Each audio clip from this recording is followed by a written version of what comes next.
Money laundering প্রতিরোধ আইনের মামলায় নোবেলজয়ী অর্থনীতিবিদ ডক্টর মোহাম্মদ ইউনুস সহ 14 জনের বিরুদ্ধে অভিযোগ গঠন করেছে আদালত। ঢাকার বিশেষ জজ আদালত 4-এ চার্জ গঠনের মধ্য দিয়ে এই মামলার বিচার শুরু হলো। সাক্ষ্য গ্রহণের জন্য আগামী 15 জুলাই দিন ঠিক করেছে আদালত। এদিকে অর্থ আত্মসাতের মামলায় লোহার কাঠগড়ায় দাঁড়ানোকে অপমানজনক উল্লেখ করে হয়রানির অভিযোগ তুলেছেন ডক্টর ইউনুস। আরও জানাচ্ছেন দীপন দেওয়ান।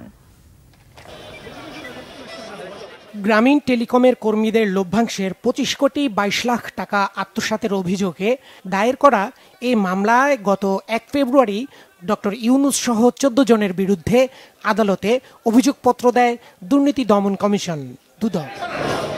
মানি লন্ডারিং প্রতিরোধ আইনের মামলায় অভিযোগ গঠনকে কেন্দ্র করে নোবেলজয়ী অর্থনীতিবিদ ডক্টর মোহাম্মদ ইউনুস সহ 14 জন বুধবার সকালে আদালতে হাজির হন। অভিযোগ গঠনের সময় ডক্টর ইউনুস সহ অন্যরা নিজেদের নিরপরাধ দাবি করেন। আদালতের কাছে ন্যায় বিচার চান তারা। মানি লন্ডারিং, তারপরে আত্মসাৎ, প্রতারণা, এই শব্দগুলোর সঙ্গে আমার কি যুক্তি আছে আমি তো জানি না। এটা আমি শিখি নাই কোনোদিন, করি নাই কোনোদিন।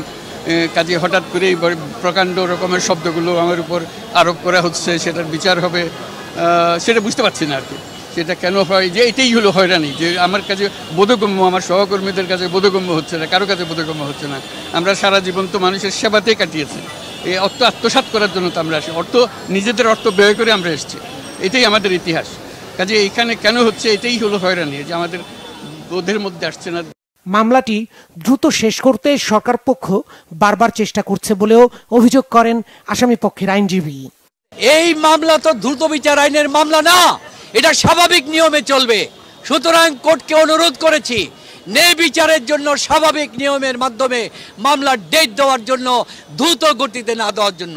তারপরে সরকার পক্ষ বারে বারে চেষ্টা করছে মামলাটাকে অতি দ্রুত সমাপ্তি করার জন্য। এদিকে দুদকের আইনজীবী জানান, সরকার কাউকে হয়রানি করছে না, নিয়ম মেনেই বিচার শুরু হয়েছে। তার বিরুদ্ধে চার্জ আজকে গঠিত হয়েছে।